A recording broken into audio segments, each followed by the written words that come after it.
يمنون عليك أن أسلموا قل لا تمنوا علي إسلامكم بل الله يمن عليكم أن هداكم للإيمان إن كنتم صادقين আল্লাহ বলেন বান্দা আমি যে তোমাকে ঈমানের নিয়ামত দিছি এই নিয়ামত আমার পক্ষ থেকে তোমার জন্য একটা বড় নিয়ামত। আমি তর্জমা করি না, এই কথাটা বলছি। এমনই আরেকটা বড় নিয়ামত সম্পর্কে আল্লাহ সূরা আলে ইমরান আয়াত 164 শুরুতে যে আমি আয়াতটা তেলাওয়াত করেছি ওখানে বলছেন, মালিক বলেন لقد من الله على المؤمنين إذ بعث فيهم رسولا من أنفسهم يتلو عليهم آياته ويزكيهم ويعلمهم الكتاب والحكمة وإن كانوا من قبل لفي ضلال مبين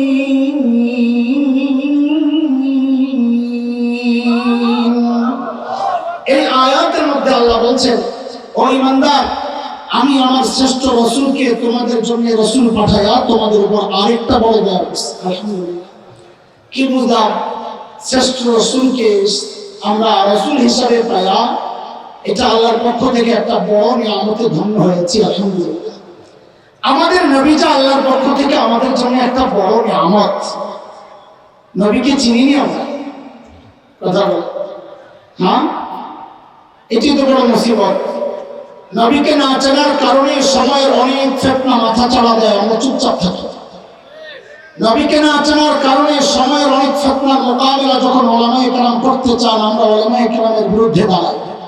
কেন? আমি আমার নবী চিনি না। আমাদের নবী চেনার অবস্থা কি জানেন? আমি সংক্ষেপ খুব ছোট্ট করেই কথা বলবো। আমাদের ভাই আব্দুল বাসিত খান হাফিজাহুল্লাহ যে কথাটা বলে গেছেন না শুরুতে, ওইটাই ছিল আমারও কথা। ঘটনাক্রমে ওই কথাটা উনি বলাতে আমার অন্য কিছু বলার লাগতেছে, ওইটা বললেই আমি পালাইতাম।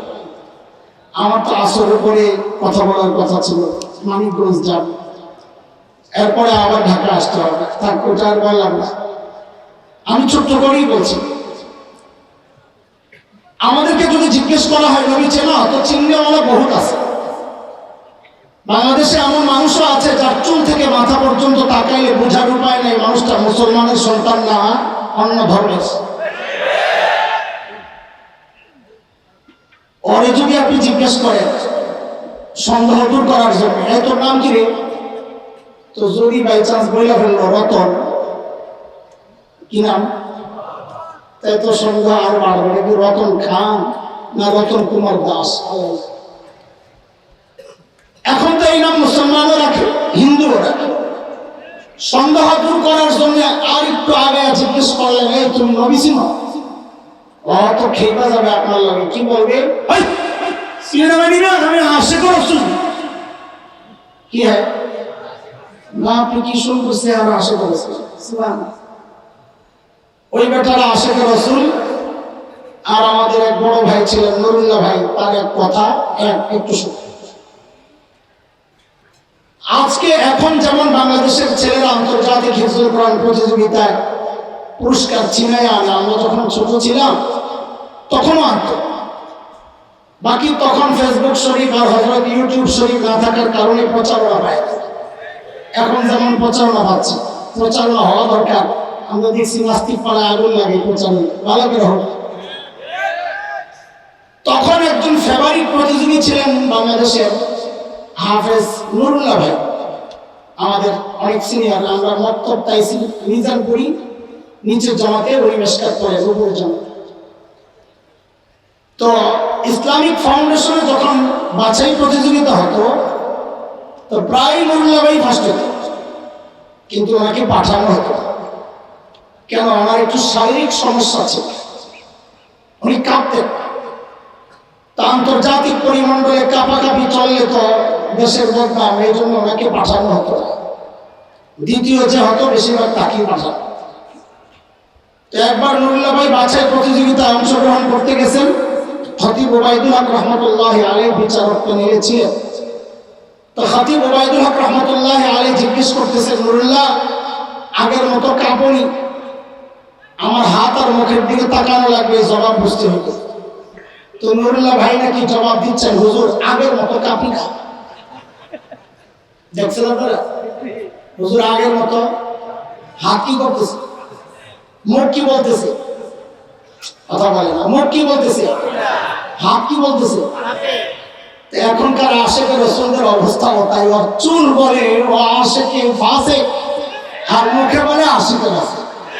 আর দাড়ি ছাড়া চেহারা বলে ও নবীর দুশ্মন, মুখে বলে আশেকে ফাসে। মুখ বলে একটা, মাথা বলে আরেকটা। মুখ বলে একটা, চেহারা বলে আরেকটা। ও যদি আশিক রসুল হইতো আর চুল হইতো নবীর মতো, ও যদি আশিক রসুল হইতো আর দাড়ি থাকতো নবীর মতো, ও যদি আশিক রসুল হইতো আর বিবির গায়ে হিন্দি সিনেমার নষ্টা ভ্রষ্টা পেশাদের পোশাক জড়াইতো না, ও নবীর বিবিদের পোশাকই জড়াইতো। ওই নুরুল্লাহ ভাইয়ের আশিক আগের মতো কাঁপি। আপনারা চিনেননি নবী, ওই আশিকের রসুল তো চিনেন, আপনারা চিনেননি। হ্যাঁ, কথা বলে না। আল্লাহ জানে কি ছিল। শুনে ছোট্ট একটা উদাহরণ দিই, তাহলে আমার বোঝানো সহজ হবে। একজন বাবা, আমাদের বড়দের দেওয়া উদাহরণ এটা। একজন বাবা অঢেল সম্পদের মালিক, এই অঢেলের শেষ নাই, নিজেও জানে না কত সম্পদ। আচ্ছা বলেন তো, এই বেটার হালত কি ঠান্ডা না গরম? টাকা থাকলে তো গরম হয়ে যায়, গরম আর গরম।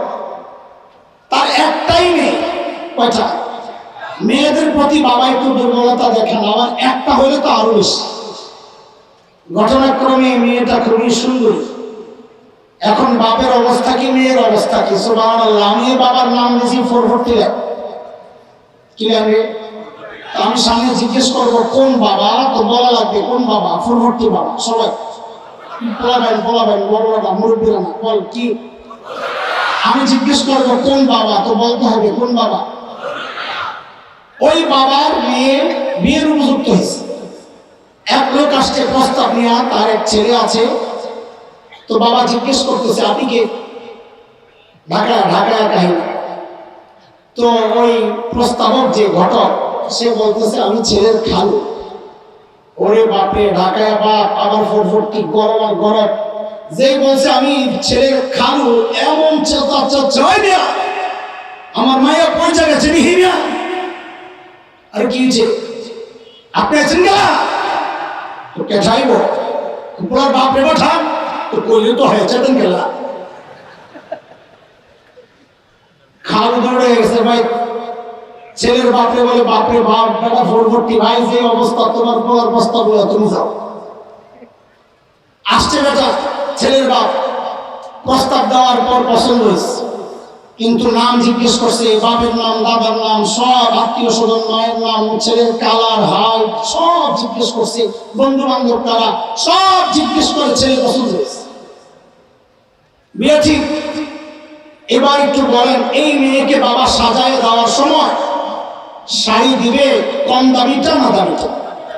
বলেন কেন? তার টাকার অভাব নেই, খরচের জায়গা। শাড়ি দেয় তো সেরাটা, গয়না দেয় তো সেরাটা, প্রসাধনী দেয় তো সেরাটা, সব সেরা সেরা জিনিস দিয়া সাজায়া তারপরে মেয়ের বিদায়। এমনটাই তো করার কথা, তাই না? দুস্থ অক্ষর খেয়াল করে। একজন বাবা, কোন বাবারে? 440 বাবা তার মেয়েকে যতটা ভালোবাসে, আল্লাহ সুবহানাহু ওয়া তাআলা তার হাবিব সাল্লাল্লাহু আলাইহি ওয়াসাল্লামকে তার চেয়ে হাজার কোটি গুণ বেশি ভালোবাসে। একজন বাবা যদি মেয়ের ভালোবাসার কারণে সব সেরা সেরা জিনিস দিয়ে সাজায় মেয়েকে বিদায় দিতে পারে, এটাও বিশ্বাস রাখা আমার মালিক আমার নবীকে দুনিয়ায় পাঠানোর সময় সব সেরা সেরা জিনিস দিয়ে সাজাইয়া তারপর দুনিয়ায় পাঠায়। আর আমার নবীকে আল্লাহ চুল দিয়েছেন তো সেরা চুল, চোখ দিয়েছেন তো সেরা চোখ, দাঁত দিয়েছেন তো সেরা দাঁত, থুতু দিয়েছেন তো সেরা থুতু, আরে ঘাম দিয়েছেন তো সেরা ঘাম। আমার তোমার ঘামের দুর্গন্ধে ধারে কাছে কেউ বসতে পারে না। সাহাবা একরাম নবীর ঘাম সংগ্রহ করতেন কেন? প্রোগ্রামের মধ্যে একটু লাগাইয়া দিলে গোটা প্রোগ্রামটা সুঘ্রাণে ভরপুর। আরে বন্ধু দিয়েছেন তো আবু বকরের মতো সেরা বন্ধু, কিতাব দিয়েছেন তো কোরআনের মতো সেরা কিতাব, উম্মত দিয়েছেন তো সেরা উম্মত। আল্লাহ যা দিয়েছেন সব সেরা সেরা জিনিস দিয়া সাজায়া তারপর আমার নবীকে দুনিয়ায় পাঠিয়েছে। কিন্তু পাঠানোর আগে দিয়েই আল্লাহ তাআলা যে প্রস্তাবের ব্যাপার মনে আছে, আল্লাহর সিদ্ধান্ত আমি আমার হাবিবকে দুনিয়ায় ফ্রিতে পাঠাবো। দুনিয়ার মানুষের নেচার হচ্ছে যে জিনিস অর্জন করা যত সহজ তাকে মূল্য দিতে চায় না, অর্জন করা যত কষ্টের তাকে মূল্য তত বেশি দেয়। কথা ঠিক কিনা? আল্লাহর সিদ্ধান্ত আমি আমার হাবিবকে দুনিয়ায় ফ্রিতে দিব না। তো বলে কেমনি দিবেন? বলে আমার কাছ থেকে চায়া নিতে হবে। চায়া বলে কে চাইবে? প্রস্তাব কে দিবে? বলে খালু মানুষ চলবে না। কে দিবে? বাবা।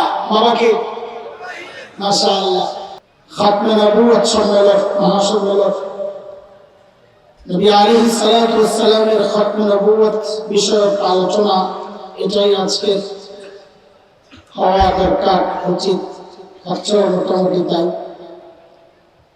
খাতমে নবুয়তের শব্দ আসলে আমাদের মাথায় ঢুকে কাদিয়ানীদের বিরুদ্ধে কিছু বলা, কিছু শোনা, এটাই মাথায় চলে আসে। খাতমে নবুয়ত আল্লাহ নবী সাল্লাল্লাহু আলাইহি ওয়াসাল্লামের মর্যাদার এই মুকুটে শুধু কাদিয়ানী না, এই সময়ে যে আরো নানান ফিতনা আঘাত করছে, কাদিয়ানীদের কারণে এই অনেক ফিতনা থেকে আমরা বেখবর হয়ে আছি। এজন্য আমি নিয়ত করেছি কাদিয়ানী ইস্যু না, খাতমে নবুয়তে আঘাত করে এমন আরেকটা ইস্যু নিয়ে কথা বলবো ইনশাআল্লাহ। তার আগে ভূমিকা হিসেবে কিছু কথা একটু বলে নিলে মূল কথাগুলো বোঝা আপনাদের জন্য সহজ হবে, আমার বলাটাও সহজ। একটু বলেন তো আল্লাহ সুবহানাহু ওয়া তাআলা আমাদেরকে কত নিয়ামত দিয়েছেন? হ্যাঁ, অনেক না, অনেক না, অনেকগুলো না, অগণিত। হ্যাঁ, মাইকোলা জানি বনে আছে নাকি? মাইকোলা কাছাকাছি আছে, মাইকোলা কাছাকাছি আছে পিছনে, আর তাহলে তো সমস্যা। আমি একটু বলে গেলে সামনে যারা আলোচনা করবেন ওনাদের জন্য একটু সহজ হইতো। একটা বিষয় আমার কাছে ধরা পড়তেছে, একটু আসলে ভালো হয়, সামনে আসলে। আচ্ছা বলেন আপনারা, আমাদেরকে আল্লাহ কত নিয়ামত দিয়েছে? অগণিত। সূরা ইব্রাহিম, সূরা নাহল, দুই জায়গায় আল্লাহ কথাটা বলেছেন। মালিক বলেন وَإِن تَعُدُّوا نِعْمَةَ اللَّهِ لَا تُحْصُوهَا إِنَّ الْإِنسَانَ لَظَلُومٌ كَفَّارٌ।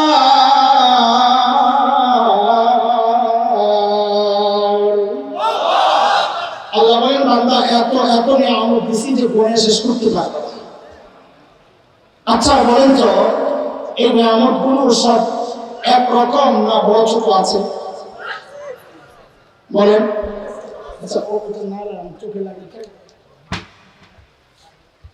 নিয়ামতগুলো সব একরকম না বড় ছোট আছে?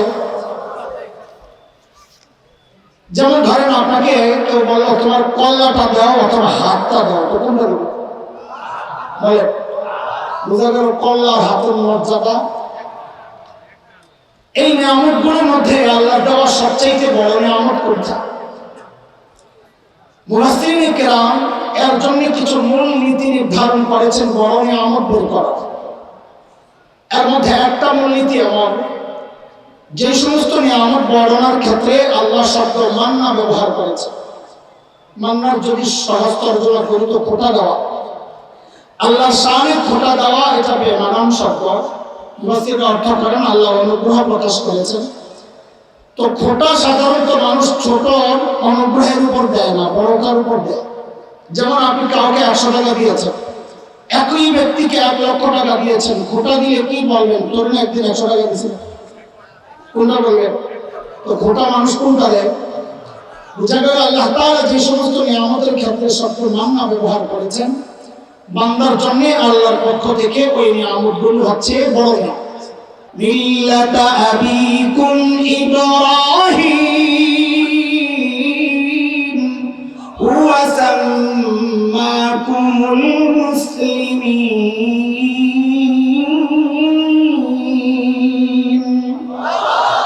খলিল ইব্রাহিম যখন বাইতুল্লাহ বানান, আল্লাহ ঢেলে দিয়েছেন খলিল।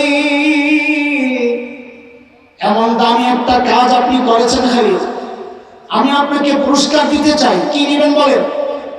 খলিল চিন্তা করলেন, সারা জিন্দেগি চায়া চায়া পাইলাম জমজমওয়ালা। কাকে? জমজমওয়ালা কে? সারা জিন্দেগি চায়া চায়া পাইলাম জমজমওয়ালা, সুযোগ যেহেতু পাওয়া গেছে এবার চাইবো সবচেয়ে বড়। এইবার চায়া বসছেন কাউসারওয়ালা। আল্লাহু আকবার। খলিল হাত উঠাইছেন, আল্লাহ বলেছেন সূরা বাকারা আয়াত 130, রব্বানা ওয়াবা'আস ফীহিম রাসূলান মিনহুম ইয়াতলু আলাইহিম আয়াতিকা ওয়া ইউআল্লিমুহুমুল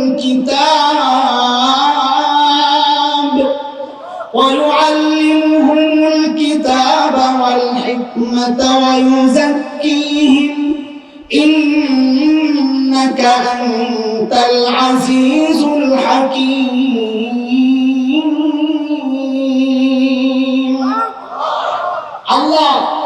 আল্লাহর কাছে খলিল দুই বিষয় চাইছেন। কোন মনোযোগ, আমি আসলে আলোচনা আরেক জায়গায় একটু ঘুরে আসতেছি।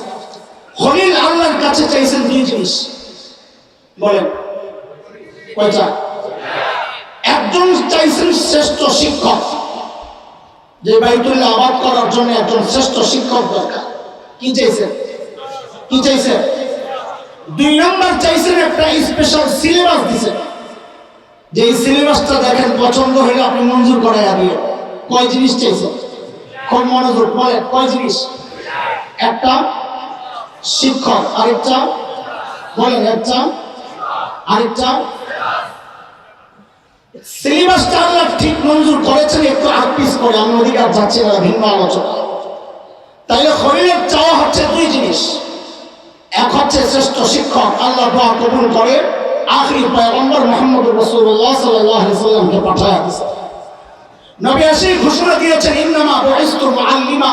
আমার বাবা দোয়া করছেন, আল্লাহ আমাকে শিক্ষক বানায়া পাঠায়া দিয়েছেন। একটু সূক্ষ্ম কথা, মনোযোগ থাকলে বুঝবে। খলিলের দোয়ার মধ্যে খলিল বলেছেন, রব্বানা ওয়াবআস ফীহিম রাসূলা। খলিল বলেন নাই রব্বানা ওয়াবআস ফীহিম মুহাম্মাদা, আল্লাহ মুহাম্মদ পাঠায়া দেন। বলছেন কি? বলছেন তো রাসূল দ্বারা যে আখিরি পয়গম্বর উদ্দেশ্য কেমন বুঝলাম? কোথেকে বুঝলাম এটা? খলিলের দোয়ার মধ্যে শব্দ থেকেই বোঝা গেছে। এক হচ্ছে মিনহুম রাসূলাম মিনহুম, আল্লাহ এদের মধ্য থেকে, মানে মক্কাবাসীর মধ্য থেকে একজনকে আল্লাহ তাআলা মক্কা থেকে আর কোন রাসূল পাঠান না। এটা একটা প্রমাণ, এটা আমাদের আলোচনার জন্য দরকার নেই। দ্বিতীয়টা, খলিল বলেছেন ইয়াতলু আলাইহিম আয়াতিক, যিনি আপনার কিতাবের আয়াত তিলাওয়াত করে শোনাবে। এটাই প্রমাণ করে খলিল আখিরি পয়গম্বরকে চাইছেন। কেন? অন্য কোন আসমানি কিতাবের তিলাওয়াতের কোন সিস্টেম ছিল না। যেমন হযরত ঈসা আলাইহিস সালামের পরিচয় দিচ্ছেন আল্লাহ তাআলা সূরা আলে ইমরান আয়াত 48, ওয়া ইউআল্লিমুহুল কিতাবা ওয়াল হিকমাহ ওয়াত তাওরাত ওয়াল ইনজিল। ধৈর্যই আল্লাহ বলতেছেন ঈসা আলাইহিস সালাম যিনি মানুষকে কিতাবের তালিম দেন, তিলাওয়াতের কথা না। একটা মৌলিক পার্থক্য, খুব সূক্ষ্ম কথা, বুঝেন। এগুলো না বুঝার কারণে সমাজের অনেক ফিতনা মাথা চাড়া দেয়। আমরা ওই সমস্ত মানুষের সাথে সঙ্গ দিয়ে আলেমকে গালাগালি করি, এই মৌলিক বিষয় না বুঝার কারণে। অন্য কোন আসমানি কিতাবের তিলাওয়াতের সিস্টেম নাই। কেন নাই? কারণ অন্য কোন আসমানি কিতাবের শব্দগুলো আল্লাহর না, বিধান আল্লাহ। বিধান আসছে দুনিয়ায় আসা লেখা হয়ে গেছে, এই জন্য সমস্ত কিতাবকে বলা হয় কিতাবুল্লাহ। আমাদের কোরআন শুধু বিধান আল্লাহর না, শব্দগুলো আল্লাহর। এই জন্য নবী বলেছেন তাবাররাক বিল কোরআন ফাইন্নাহু কালামুল্লাহ তাআলা ওয়া খারাজা মিনহু। কোরআন দ্বারা বরকত হাসিল করো। কেন?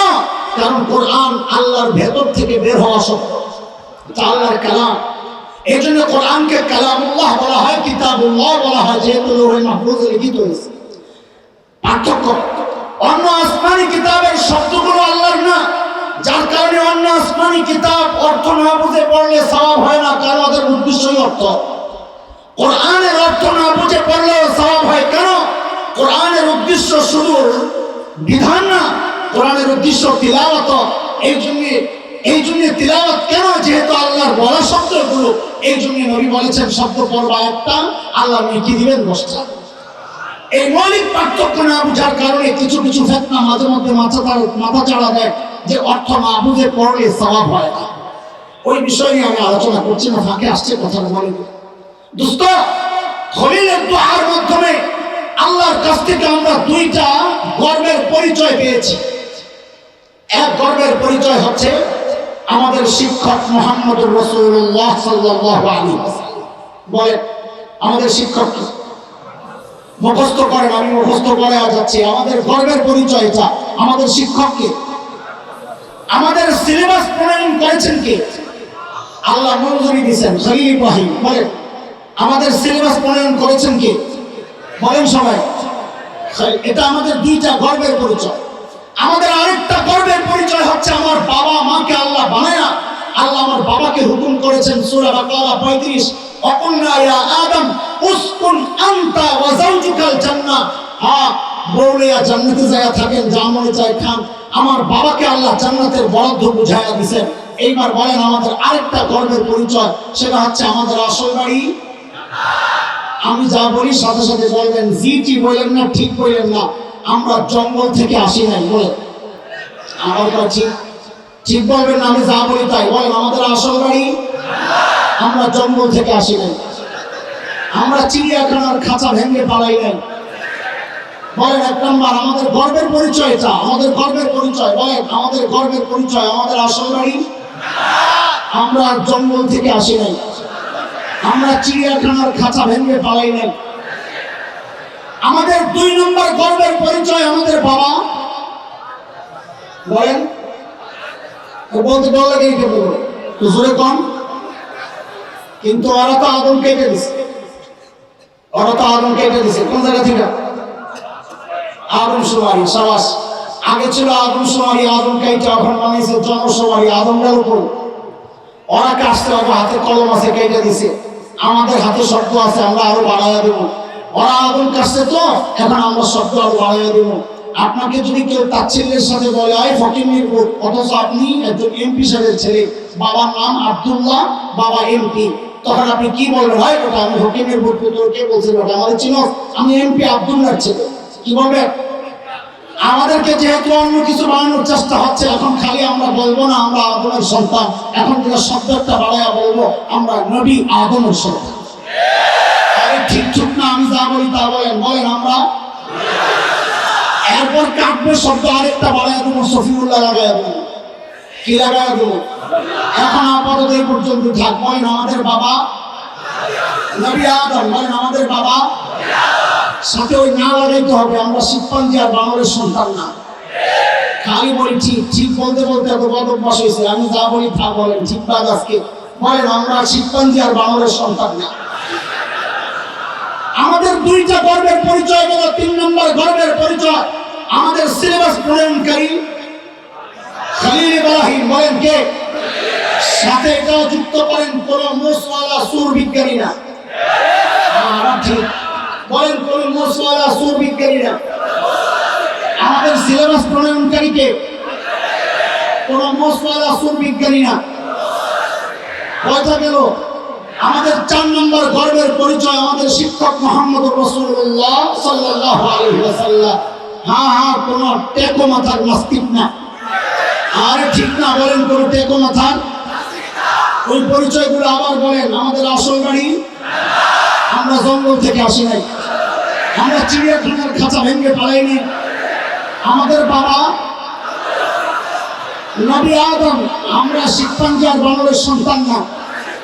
আমাদের সিলেবাস প্রণয়নকারী খলিল ইব্রাহিম, আমরা কোন মুসওয়ালা চোর বিজ্ঞানীর সিলেবাস পড়ি না।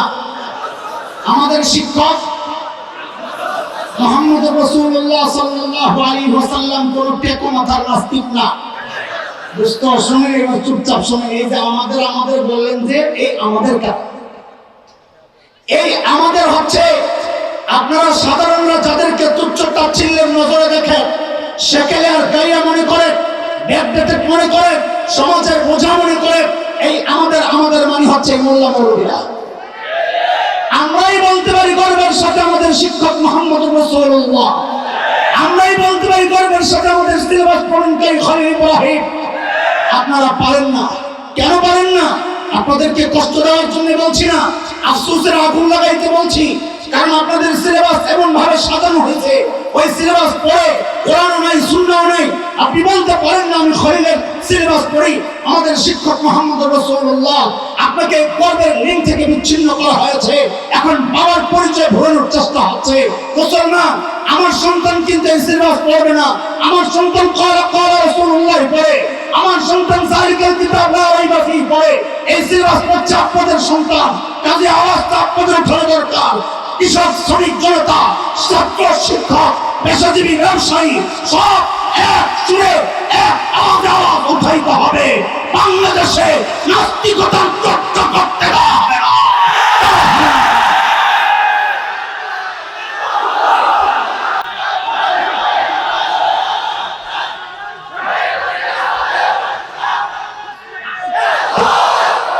আমরা আছি আপনাদের সাথে। এর মানে এটা না আপনাদেরকে দাঁড় করায় দিয়ে আমরা পালায়া যাব। শাইখুল হিন্দের রুহানি সন্তান। আমরা কল্লা দিতে জানি, পালাতে জানি না। শাইখুল হিন্দের রুহানি সন্তান, রক্ত দিতে জানে, পালাতে জানে না। আমরা শাইখুল হিন্দের রুহানি সন্তান। আমরা কল্লা ছাড়তে জানি, আল্লাহ ছাড়তে জানি না।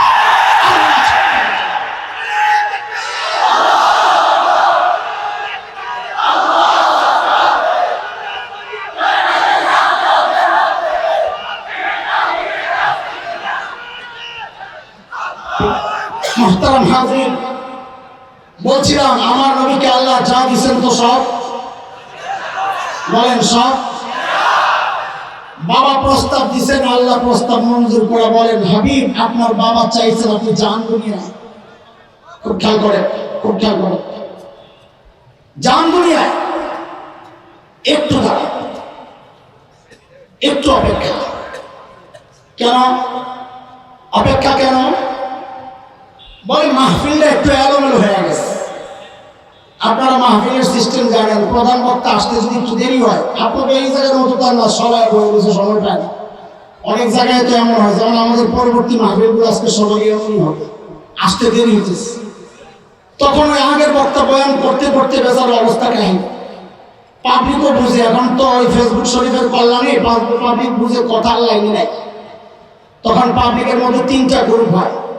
এক গ্রুপ চুপচাপ বসে থাকে, যে জায়গা ছাড়ুন না। আরেক গ্রুপ ইস্তিনজা করতে যায়। আরেকটা গ্রুপ আছে আরো দূরে যায়, শয়তানের লেনদেন আছে না, মাহফিল একটু এলোমেলো। এর মধ্যে আলিম সাহেব ফোন দিছে, আমি আয়া বসছি। তোমার আমিন কয় সাহেব তাড়াতাড়ি একটা স্লোগান লাগে। না না, যে বক্তব্য দিতেছে হুজুর স্লোগানটা নিয়ে দেখি। তো শেষ বক্তা নিজেই স্লোগান দেওয়া শুরু করছে। বেচারা প্রধান বক্তার আগমন, শুভেচ্ছা, স্বাগত। কেন মাহফিলের প্রথম মানুষ? ঠিক আল্লাহ তাআলা আমার নবীকে দুনিয়া পাঠানোর সময় বলেন হাবিব একটু অপেক্ষা। কেন বলে মাহফিল এলোমেলো হয়ে গেছে, আমি একটু স্লোগান দিয়ে লিখি। বলে স্লোগানটা দিবে কে? কয় আখেরি বক্তা যে ঈসা আলাইহিস সালাম নবী, ঈসা আপনি দেন স্লোগান, আপনি দেন। তো নবী ঈসা দাঁড়ায় গেছেন স্লোগান দেওয়ার জন্য। সূরা সফ আয়াত 6। وَإِذْ قَالَ عِيسَى ابْنُ مَرْيَمَ يَا بَنِي إِسْرَائِيلَ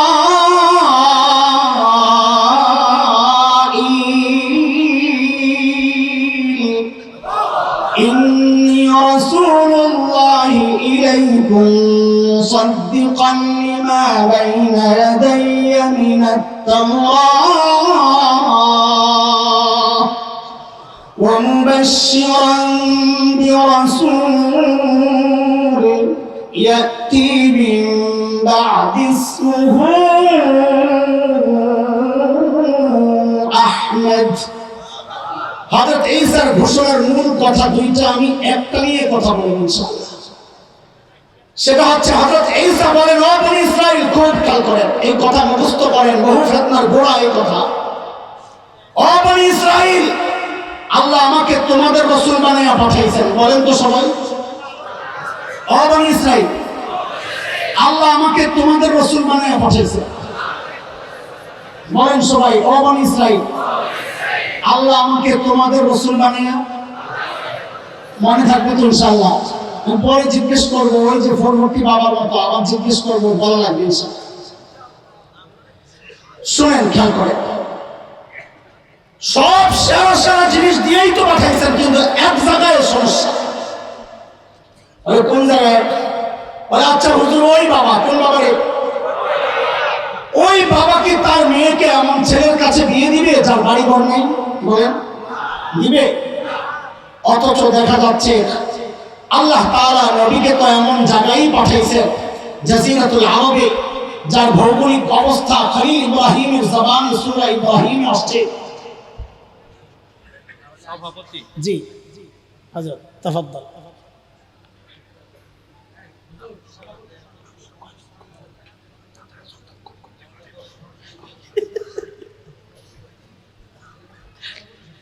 না অসুবিধা নাই দাদা, আমি 10 মিনিট কিনা না, আপনি যত হ্যাঁ শুনে,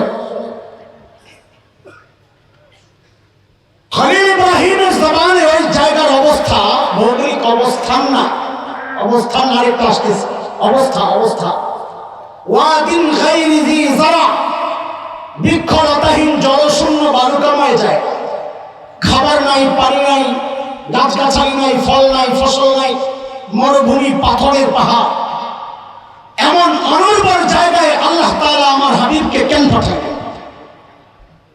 প্রশ্ন জাগে কি জাগে? দুনিয়ার সবচাইতে সুন্দর জায়গা সুইজারল্যান্ড, ওখানে কেন পাঠালেন?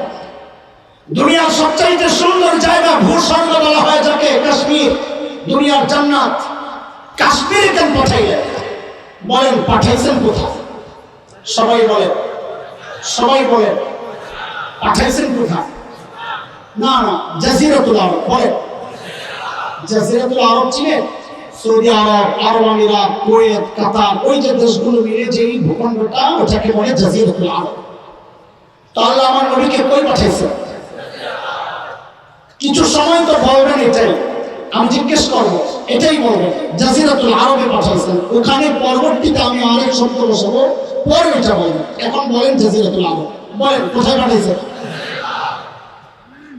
জাজিরাতুল আরবের ভৌগোলিক অবস্থানটা যদি একটু দেখেন, আপনি মানচিত্র খুলেন, মানচিত্র খুললে দেখবেন জাজিরাতুল আরবের ভৌগোলিক অবস্থানটা হচ্ছে 3 দিকে পানি। পারস্য উপসাগর, ওমান উপসাগর, আরব উপসাগর, একটু ভারত মহাসাগর, পশ্চিমে লোহিত সাগর, 3 দিকে ঘেরাও করা পানি। জর্ডান, ইরাক, সিরিয়া ওই দিক থেকে একটু জমিনের সাথে লাগা। বলেন তো শূন্য কয়দিন লাগা? কয়দিন? ঠিক মানুষের দেহের মধ্যে, মানুষের যে হার্ট আছে, এই হার্টের যে অবস্থা, 3 দিকে শূন্য, একদিকে লাগা। মানুষের হার্টের যে অবস্থা, ভৌগোলিক অবস্থান জাজিরাতুল আরবে পুরা দুনিয়ার মধ্যে ঠিক এমন। এই জন্য ভূবিজ্ঞানীরা জাজিরাতুল আরবের নাম দিয়েছেন জিওগ্রাফিক হার্ট, বিশ্ব মানচিত্রের হার্ট এটা জাজিরাতুল আরব। আল্লাহ আমার নবীকে কই পাঠাইছেন? এখন এই শব্দ সরাইয়া বলেন, আল্লাহ আমার নবীকে পাঠাইছেন বিশ্ব মানচিত্রের হার্ট। বলেন কোথায় পাঠাইছেন? আচ্ছা, বিশ্ব মানচিত্র বুঝালেন, এটা আপাতত বাদ দেন, খালি বলেন হার্ট, সহজ করে বলেন আল্লাহ আমার নবীকে কই পাঠাইছেন? হার্টে পাঠাইছেন। হার্টে কেন পাঠাইলেন? দেখেন, প্রত্যেকটা কথা বোঝা লাগবে, চেইন কথা, একটা সাথে আরেকটা যুক্ত, একটা ছুটে গেলে পরেরটা বোঝা যাবে না। আল্লাহ আমার নবীকে হার্টে কেন পাঠাইলেন? দোস্ত, আমার নবী দুনিয়া আসার পর্যন্ত যত দার্শনিক দুনিয়ায় ছিল, রোমান দর্শন, গ্রিক দর্শন, পারস্য, ইরাকি, মিশরি, যত প্রাচীন দর্শন ছিল, সব দার্শনিকদের বক্তব্য ছিল মানুষকে নিয়ন্ত্রণ করে তার ব্রেন। কে? সর্বপ্রথম মানবতার শিক্ষক উম্মি নবী ঘোষণা দিলেন, না, মানুষকে তার ব্রেন নিয়ন্ত্রণ করে না, মানুষকে নিয়ন্ত্রণ করে তার হার্ট। আলহামদুলিল্লাহ আজকের চিকিৎসা বিজ্ঞানীরাও স্বীকার করতে বাধ্য হয়েছে, হ্যাঁ ব্রেন শেষ হয়ে মানুষ বাঁচে, হার্ট ফেল করলে শেষ। বুখারী রিওয়ায়াত 52, মুসলিম 8 কিতাবে আসছে, হযরত নুমান ইবনে বাশীর রাদিয়াল্লাহু আনহুর বর্ণনা। নবী বলেন, আলা ওয়া ইন্না ফিল জাসাদি মুদগাহ ইযা সালুহাত সালুহাল জাসাদু কুল্লু ওয়া ইযা ফাসাদাত ফাসাদাল জাসাদু কুল্লু আলা ওয়া হিয়াল কলব। এতদিন তো এই হাদিস দিয়ে পিশাব ওয়াজ করছেন, হ্যাঁ এটা পিশাবের ওয়াজের একটা মূল ঠিকই আছে, আত্মসংশোধন পরিশুদ্ধের হাদিস এটা। নবী আলাইহিস সালাম বললেন, আমার উম্মত, মানুষের দেহের মধ্যে একটা গোশতের টুকরা আছে, এটা যদি ঠিক হয়ে যায় গোটা বডি ঠিক, এটা নষ্ট হয়ে গেলে বডি নষ্ট। সেই গোশতের টুকরার নাম হচ্ছে হার্ট। কি কি নাম? কি বুঝলাম? হার্ট ঠিক তো বডি ঠিক। বলেন হার্ট ঠিক তো হার্ট নষ্ট তো। এবার বুঝেন আল্লাহ আমার নবীকে হার্টে কেন পাঠাইছে। এটা বুঝার আগে আরেকবার শব্দ একটা বলেন, আমার নবী ছিলেন একমাত্র বিশ্ব নবী। বলেন আমার নবী কি খালি বিশ্ব নবী বলবেন না, কি বলবেন সবাই বলেন, আমার নবী কি ছিলেন? একমাত্র বিশ্ব নবী। একমাত্র বিশ্ব নবীর কি অর্থ আমি পরে আসতেছি ইনশাআল্লাহ। এবার বুঝেন আল্লাহ তাআলা আমার নবীকে দুনিয়ার সুন্দর সুন্দর জায়গায় না পাঠাইয়া হার্টে কেন পাঠাইলেন? ও নবী, আপনি যেহেতু একমাত্র বিশ্ব নবী, গোটা দুনিয়ায় দাওয়াত আপনার কাজ, একসাথে গোটা দুনিয়ায় দাওয়াত দেওয়া আপনার কষ্ট হয়ে যাবে। এই অল্প সময়ের মধ্যে নবী আপনি হার্টের মধ্যে মেহনত করেন, জাজিরাতুল আরব হার্টের মধ্যে মেহনত করেন। হার্ট যদি ঠিক হয়ে যায় গোটা দুনিয়ার বডি ঠিক হয়ে যায়। এক চরম বাস্তবতা হচ্ছে আজকের জাজিরাতুল আরব এই হার্টের মুসলমানদের ঈমান আকীদায় পচন ধরেছে। বিশেষ করে শাসক শ্রেণী মুনাফিক এত ঈমান আকীদায় পচন ধরার কারণে গোটা দুনিয়ার মুসলমান মার খাচ্ছে। আমি চ্যালেঞ্জ করে বলছি, এখনো যদি হার্ট ঠিক হয়ে যায় তো নবীর বক্তব্য অনুযায়ী গোটা দুনিয়ার বডি ঠিক হয়ে যাবে। ওটা ঠিক কিনা দোস্ত? দুইটা উদাহরণ বুঝেন আল্লাহ আমার নবীকে হার্টে কেন পাঠিয়েছে, বুঝতে জিনিসটা ক্লিয়ার হবে। ধরেন এই যে এত মানুষ, এটা ধরেন একটা পুকুর, পুকুরের ঠিক মাঝখানে একটা ঢেউ চলেছে। ঢেউটা সমান্তরালে চারদিকে ছড়াবে, তাই না? কিন্তু যদি এক সাইডে মারেন তো ঢেউটা শক্তিশালী ভাবে একদিকে আশ্রে পড়বে, আরেক দ্রুততার সাথে আরেক দিকে যেতে যেতে ঢেউটা দুর্বল হয়ে যাবে আর সময় লাগবে, ঠিক কিনা? যেহেতু আমার নবী একমাত্র বিশ্ব নবী, এই জন্য আল্লাহ তাআলা গোটা দুনিয়ার মাঝখানে হাঁটে পাঠাইছেন। কেন? যেন হেদায়েতের নূর সমান্তরালে চারদিকে ছড়ায়া যায়। আরেকটা উদাহরণ শুনে এরপর আমি ফিনিশিং এ যাব ইনশাআল্লাহ। আমাদের একজন বড় মুফাসসির ছিলেন, প্রবীণ আমাদের আকাবিরদের একজন আল্লামা আব্দুল গফফার রাহমাতুল্লাহি আলাইহি, উলামায়ে কেরামের নাম জানা থাকার কথা। হযরত হাফিজ হুজুর রাহমাতুল্লাহি আলাইহির সুহবত পাওয়া শেখুল হাদিস আল্লামা আজিজ রাহমাতুল্লাহি আলাইহির সঙ্গে হযরত এক গল্প শোনাইছেন, ওইটা দিয়েও আপনি করে বুঝেন। ভাই আমি ইন্ডিয়াতে গেছি আলেমদের এক কাফেলা, তো সকালবেলা নাস্তা দিছে গরম টাটকা সন্না খিচুড়ি, একদম ধোয়া উঠতেছে, মাঝখানে দিছে ঘি। কি গরমের তাপে ঘি বইলা তেল হয়ে গেছে তেল। তো পশ্চিম দিকে যে মাওলানা বসছেন, ওটা বুঝার আগে আরেকটু কথা বুঝেন। মুসলমান সর্বপ্রথম হিজরত করছে কোন দিকে? হাবশা। হাবশা কোন জায়গায়? আজকের দুনিয়ার মানচিত্রে মক্কা থেকে পশ্চিমে লোহিত সাগরের পশ্চিম পার ইথিওপিয়া ইরিত্রিয়া যে অঞ্চলটা, এটা নবীযুগের হাবশা। তো পশ্চিম দিকে যে মাওলানা বসছেন, উনি হঠাৎ করে পড়লেন কি, ঘিয়ের মধ্যে আঙ্গুলটা দিয়া নিজের দিকে একটা টান মারে আর বলে, ইসলাম প্রথমে মক্কা থেকে হাবশার দিকে হিজরত করছে। ঘি যেহেতু মাঝখানে ঘিরে বানিয়েছে ইসলাম। পূর্ব দিকে যে মাওলানা বসা শ্বাসছে, এত ঘি সব হাবশাওয়ালা খায়া ফেলবে। উনি আর দেরি না করে আঙ্গুলটা দিয়ে নিজের দিকে একটা টান মারে আর বলে, এরপর ইসলাম মক্কা থেকে মদিনা থেকে হিজরত করছে। এখন ঘি ছুটছে হাবশার দিকে আর মদিনা। আব্দুল গফফার সাহেব কারণটা দেখছো, ঘি তো হাবশাওয়ালা মদিনাওয়ালা খায়া লাগবে। আমি আর দেরি করলাম না, আমি আমার হাতাবিরে বইটা ঘিডারে পুরো খিচুড়ির মধ্যে মাখলাম আর বললাম, এরপর ইসলাম গোটা দুনিয়ায় ছড়ায় গেছে। এরপর ইসলাম গোটা দুনিয়ায় ছড়ায় গেছে। দোস্ত, আল্লাহ তাআলা ইসলাম নামক ঘি দুনিয়ার মাঝখানে পাঠানোর কারণে আমি আপনি সময় মতো ঘিয়ের ভাগ পাইছি। এই জন্য আমরা বলি, যখন কেউ বলে বাংলাদেশ থেকে ইসলাম নিশ্চিহ্ন করার কথা যখন বলে, চক্রান্ত করে, আমরা বলি, আরে কুলাঙ্গার, বাংলাদেশ ইসলাম কচুরি পানার মতো ভাইসা আসে না। সাহাবায়ে কেরামের হাত ধরে এদেশে ইসলাম আসছে। এই দেশের ইসলামের গোড়া অনেক নিচে পতিত, আলহামদুলিল্লাহ। এই গোড়া উপরের চেষ্টা হলে আমাদের ডাল কাটা হয়, আমরা চুপচাপ থাকি। আমাদের পাতা ছিঁড়ে হেলমেট পরানো হয়, ডেমনি বেরি পরানো হয়, আমরা চোখের পানি ফেলে আল্লাহর কাছে কান্দি।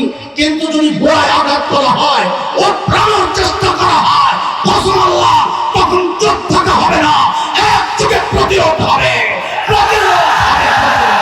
নারায়ে তাকবীর, নারায়ে তাকবীর, নারায়ে তাকবীর। মুহতারাম হাজিরিন, ইসলামের ছাত্ররা শেষ করতে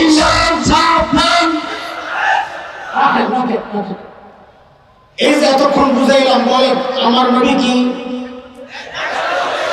এটা মনে রেখে খতমে নবুয়তের আলোচনা শুরু করছি না? খতমে নবুয়ত শোনাই দিয়েছেন আপনাকে। এই যে এখন ঢুকতেছি মাত্র খতমে নবুয়তের ভূমিকা শেষ আমার। বাংলাদেশে আকাশে শকুনের আনাগোনা পরিলক্ষিত আছে। যুবক, ঠিক ঠিক না করে তুই রেডি হ মানসিক ভাবে। মাওলানা মনজুর ইসলাম আফিন্দি, হাসান জামিলরা বুড়া হয়ে যাবে, লাঠি হাতে নিবে, ওদেরকে পিটায় মজা পাইব না, পিটাটা তোরাই খেলে। এই জন্য পিঠা যেন না থাকা লাগে, আগের থেকে রেডি হও। একটা ফেতনা বাংলাদেশের সব জায়গায় আনাচে কানাচে ঢুকছে, বিশেষ করে উত্তরবঙ্গ আর পার্বত্য অঞ্চল। আমরা কথাগুলো বললে অনেকে আটকে ওঠে, কিন্তু এক চরম বাস্তবতা। আমরা মাঠে ময়দানের কাজ করা মানুষ জানি, তথ্য যা দিচ্ছি এটা 100% সত্য। হাজার হাজার নয়, লক্ষ লক্ষ মুসলমানকে খ্রিস্টান মিশনারিরা ভুলভাল বুঝাইয়া, অর্থ লোক দিয়া, চিকিৎসার খরচ, লেখাপড়ার খরচ, বাড়ি বানাইয়া দিয়া মুসলমানকে খ্রিস্টান বানাচ্ছে। আমরা কয়েক বছর আগে গেলাম উত্তরবঙ্গে, দিনাজপুরে দাওয়াতি কাফেলা নিয়া। আমার মুসলমান ভাইকে দাওয়াত দিয়ে ইসলামী ফেরত আনার জন্য, মুরতাদ ভাইকে দাওয়াত দিয়ে নেওয়ার জন্য পুলিশের কাছে ওরা রিপোর্ট করেছে ঢাকা থেকে কিছু মৌলবী আসছে, ওদের গতিবিধি ভালো না। পুলিশ আমাদেরকে তাকাইছে, ভাই আপনারা কারা? বলছি আমাদের মুরতাদ ভাইদেরকে দাওয়াত দিয়ে ইসলামী ফেরত নিতে আসছি। তখন পুলিশ আমাদেরকে একটা প্রশ্ন করেছে, এই প্রশ্ন উত্তর দিয়ে আমি শেষ করবো ইনশাআল্লাহ।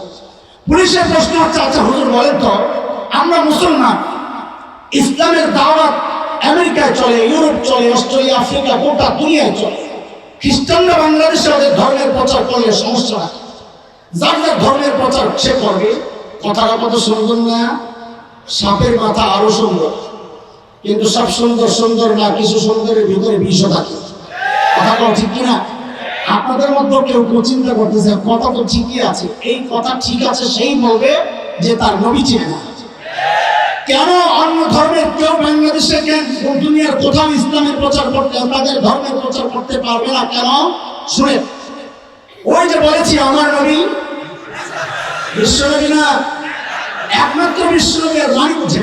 এরপরে জবাব শুনে, একমাত্র বিশ্বনবী হওয়ার তিনটে অর্থ। জবাব খেয়াল করো, কয় অর্থ? এক নম্বর, আমার নবী দুনিয়ায় আসার আগ পর্যন্ত আল্লাহ যত নবী দুনিয়ায় পাঠিয়েছেন, সব নবীর জন্য একটা টাইম নির্ধারণ ছিল, এই পর্যন্ত আপনার নবুয়ত, তারপরে শেষ। আমার নবী একমাত্র নবী, বিশ্বনবী, যাকে আল্লাহ কোনো টাইম দেন নাই, তিনি খাতামুন নবিয়্যিন। মাঝখানে আর কেউ নবুয়ত দাবি করার সুযোগ নাই। কেউ দাবি করলে কাদিয়ানীদের মতো, মির্জা গোলাম আহমদের মতো, সে মিথ্যাবাদী, সে কাযযাব, সে প্রতারক, সে ভণ্ড। দুই নম্বর, আমার নবী একমাত্র বিশ্বনবীর মানে হচ্ছে আল্লাহ এর আগে যত নবী পাঠিয়েছেন সমস্ত নবীর অঞ্চল এলাকা ছিল নির্ধারিত। বইয়ের কথার প্রমাণ কি? বলে আজকের বিকৃত বাইবেলের মধ্যে দেখেন, হযরত ঈসা আলাইহিস সালাম নিজে বলেছেন, ও বনী ইসরাঈল, আল্লাহ আমাকে ফিলিস্তিনের একটা নির্দিষ্ট অঞ্চলের জন্য পাঠিয়েছে। তিন নম্বর, আমার নবী একমাত্র বিশ্বনবীর তৃতীয় অর্থ, আমার নবীর আগে আল্লাহ যত নবী পাঠিয়েছেন সমস্ত নবীর জন্য সম্প্রদায় ছিল নির্ধারিত। আমার নবী একমাত্র বিশ্বনবী, যাকে আল্লাহ কোনো সম্প্রদায় নির্ধারণ করে দেন নাই। তিনি হিন্দু নবী, তিনি খ্রিস্টানের নবী, তিনি বৌদ্ধ, মঠ, পুরাণ, গারো, চাকমা, কুকিল, সাঁওতাল, ত্রিপুরা সহ যত জাতির দেশে বাস করে সবার জন্য তিনি নবী। কিন্তু হযরত ঈসা আলাইহিস সালামকে আল্লাহ সব ধর্মের নবুয়ত দিয়া পাঠান নাই। তিনি নিজে বলেছেন, ওই যে পিছনে কথা রেখে আসছি সূরা সফ আয়াত 6, ইয়া বনি ইসরাঈল ইন্নী রাসূলুল্লাহি ইলাইকুম। ও বনি ইসরাঈল মানে ইহুদিরা, ও ইহুদিরা, আল্লাহ আমাকে তোমাদের রাসূল বানায়া পাঠাইছেন। এই একমাত্র বিশ্বনবীর অর্থ। এইবার বুঝেন কেন খ্রিস্টানরা বাংলাদেশে তাদের ধর্মের প্রচার করতে পারবে না, আমরা কেন গোটা দুনিয়ায় পারি। শেষ কথা, এই সবার এখন এই জায়গার এমপি সাহেব, ডাক্তার সাহেব না, ডাক্তারের নাম ডক্টর সাহেব, তার কিছু খাস লোক আছে যাদের মাধ্যমে তিনি এলাকার কাজগুলো করান। এটা লাগে, সবারই লাগে, আমরা মাদ্রাসা চালাই, আমাদের লাগে। হঠাৎ ওরা দেখলো সাভারের একদম মূল পয়েন্টে বিশাল এক অফিস, সাইনবোর্ড লাগা, বড় করে লাল অক্ষরে লেখা এমপি সাহেবের কার্যালয়। এখন এমপি সাহেবের ছেলেমেয়েরা অবাক হয়ে তাকায় আছে, কিরে আমরা জানি না কার অফিস করবে, চল দেখে আস। যা দেখে কিছু ছেলেমেয়ে, তোমরা কারা? বলে আমরা এমপি সাহেবের লোক। কোন এমপি সাহেব? কয় সাদেক হোসেন খোকা। বলে কে কে? এটা শুনে সাদেক হোসেন খোকা ছিলেন তো ঢাকা ৭ সূত্রপুর কোতোয়ালি আসনের এমপি ছিলেন ২০ বছর আগে। কত বছর আগে? ২০ বছর আগে। আসন কোনটা? ঢাকা ৭। মরছে কয় বছর আগে? ওরা শুনে লগে লগে লাগাইছে পিঠা। খেয়াল করেন, এখন আপনার কাছে আসছে বিচার, ধরেন সবার কাছে বিচার আসছে যে আমরা পিটাইছি। যারা পিটাইছে অগরে রাখছেন, যারা পিঠা খাইছে অগরে রাখছেন। যারা পিটাইছে অগরে জিজ্ঞেস করছেন কেন পিটাইলা? ২ অপরাধ। বলেন কয় অপরাধ? ১ নম্বর অপরাধ হচ্ছে যে সাদেক হোসেন খোকার অফিস ওরা খুলছে, তিনি তো ২০ বছর আগে দুনিয়া থেকে বিদায় নিয়েছেন, তার এমপির টার্ম শেষ হয়েছে ২০ বছর আগে। ১ নম্বর অপরাধ। ২ নম্বর অপরাধ বলে যেই সাদেক হোসেন খোকার অফিস তারা খুলছে, তার সংসদীয় আসন তো সাভার ছিল না, তার সংসদীয় আসন ছিল ঢাকা ৭ সূত্রপুর কোতোয়ালি আসন। অফিস খুলবা তো ওখানে যায় খোলো। এবার আপনি বলেন বিচার কি করবেন? এই সাভারের অফিস খোলার পাগলামি ঠিক আছে না পিটা দেওয়া ঠিক আছে? সবাই বুঝা কোন আরো জোরে? হ্যাঁ, এরকম ভালো বুঝেন। দিনের ব্যাপার আসলে আসতে উদার হয়ে যান। যারা দিনের ব্যাপারে উদার হয়, আমি বলি ওরা উদার না, ওরা আসলে উদাস। ওরা আসলে কি? উদাস। এবার বুঝেন খ্রিস্টানরা বাংলাদেশে ওদের ধর্মের প্রচার কেন করতে পারবে না?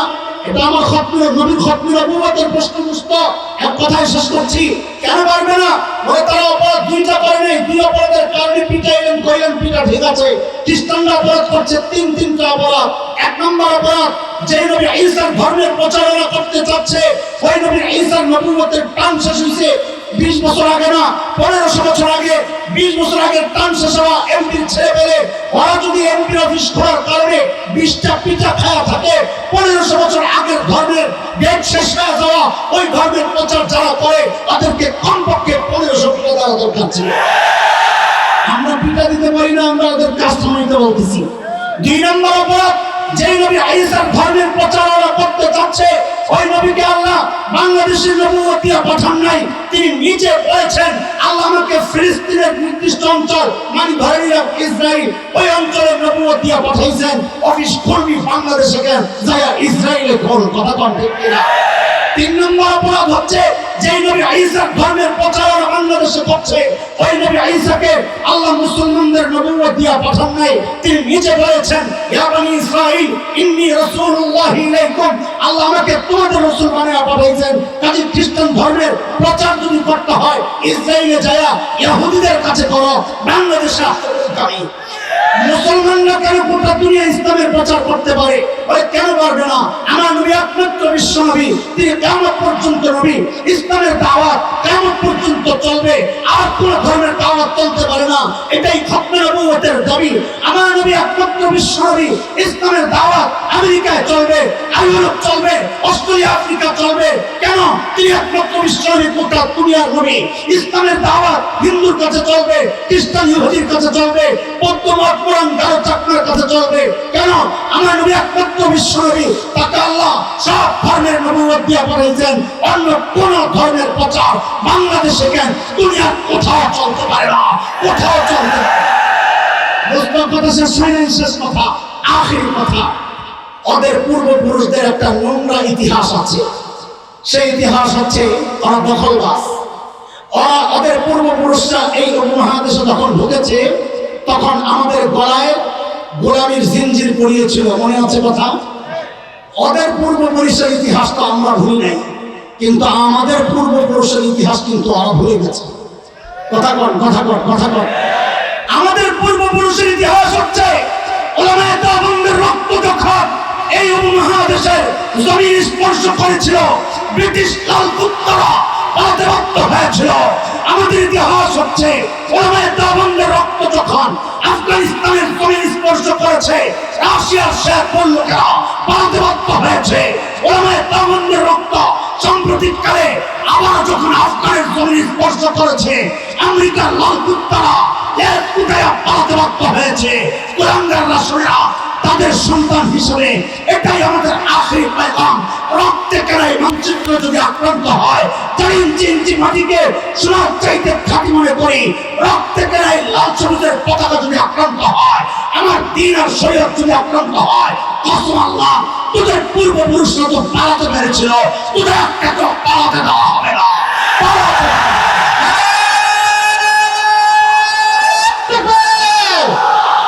আসসালামু আলাইকুম।